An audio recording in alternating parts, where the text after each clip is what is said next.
You laughed today, probably more than once. Someone cracked a joke and you laughed, maybe the loudest one in the room. And nobody had any idea that last night you were lying on your bed, staring at the ceiling, wondering why everything feels so heavy. That's the version of you nobody sees. You wake up every morning and you do something that takes more energy than any exam ever has. You build a face, not a fake face, not exactly. It's more like you take everything that's sitting on your chest, everything that kept you up at night, every worry, every fear, everything you can't say out loud, and you fold it up neatly, quietly, and you put it somewhere deep inside. And then you walk out the door. And at school, you're fine. You're always fine. You answer questions in class. You crack jokes with your friends. Someone asks, "How are you?" And you say, "Good, tired." The usual. And you laugh it off before they can ask anything else. Because if they asked anything else,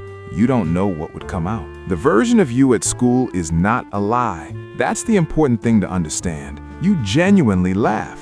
You genuinely feel moments of lightness, but there's always something sitting underneath it, like background noise that never fully goes away, a frequency only you can hear. And then school ends. You say bye to everyone, you walk home, or you sit in a bus, or you close your phone after the last message, and something shifts. The face you built this morning, it starts coming apart. And by the time you reach your room, close the door, sit on your bed, you are someone completely different. And that person is emotionally drained. There's a reason this happens, and it's not weakness, it's not fake. It is one of the most psychologically complex things a human being can do, and you've been doing it every single day, mostly alone, without anyone teaching you how. The first thing you need to understand is this. You learned very early that your inner weight makes people uncomfortable. Maybe it wasn't one big moment. Maybe it was small things. You once said you were struggling and someone changed the subject. You once broke down in front of someone and they didn't know what to do, so it got awkward. And somehow you ended up comforting them. You once opened up and the response you got was, "Just think positive," or "Others have it worse," and something inside you quietly closed the door. You didn't decide to stop sharing. You were trained to. Your environment taught you that the version of you that is okay, smiling, holding it together, that version is accepted. That version makes people comfortable. That version doesn't disrupt anything. So you became an expert at performing that version. Not because you're manipulative, not because you're seeking attention by hiding, but because somewhere along the way, it felt like the only safe option. Psychologists call this emotional masking, but that word doesn't really capture it. Masking sounds like a choice. What you do is more like survival. It's something your mind learned to do automatically, protect you from the discomfort of being seen and then dismissed. And here's what that does to you over time. Every single day, you use an enormous amount of energy managing two realities, the one outside where you're fine and the one inside where you're not. That's why you come home feeling a kind of tired that sleep doesn't fix, because it's not your body that's drained. It's the part of you that's been holding everything together since 7 in the morning. The second thing is this. You probably don't fully trust your own feelings. You've spent so much time watching yourself function, laughing, achieving, showing up, that sometimes you look at yourself and think, maybe it's not that bad. Maybe I'm overreacting. Maybe I don't actually deserve to feel this way because look, I'm still going to school, still doing okay, still smiling. That right there, that thought, is one of the most quietly harmful things that lives inside students like you. Because you've become so good at functioning through that inner weight that you use your own functioning as proof that the weight isn't real. But that's not how it works. Students can be genuinely overwhelmed and still show up, still laugh, still get good grades sometimes, still make everyone around them feel fine. Those things don't cancel out what's happening inside. They just hide it, even from you.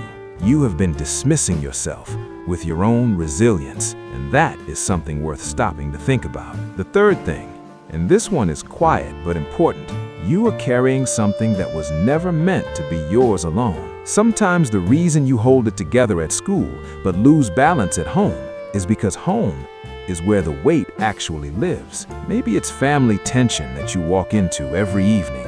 Maybe it's financial pressure that sits in the walls of your house. Maybe it's a parent whose mood determines the atmosphere of every room.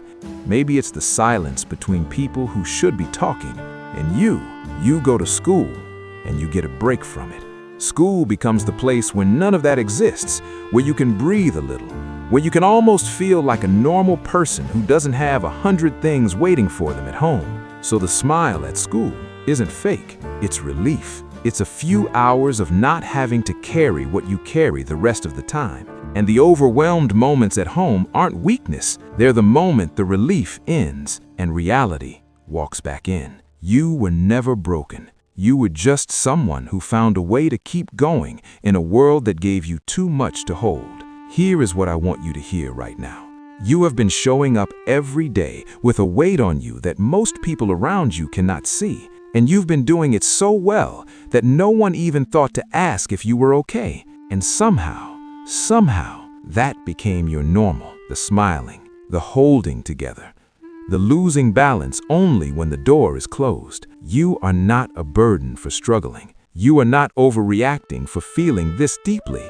You are not weak for needing more than you're letting yourself ask for. The version of you that feels everything alone at night, that version is just as real, just as valid, just as worthy of care as the one who smiles all day. You don't have to earn the right to not be okay. You don't have to wait until you're completely overwhelmed before you're allowed to say, I'm not fine. I'm not going to tell you to open up to everyone. I'm not going to tell you the world is safe and people will always understand, because sometimes they won't, and you already know that. But I am going to ask you something. Is there one person, just one, who has ever made you feel like your realness wasn't too much for them? Maybe a friend, maybe a teacher, maybe someone online who said something that made you feel seen. Start there. You don't have to explain everything.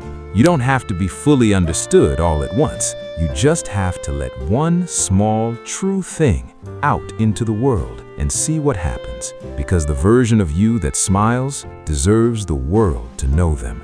But so does the version of you that feels everything quietly, alone. Both of them are you. Both of them are real.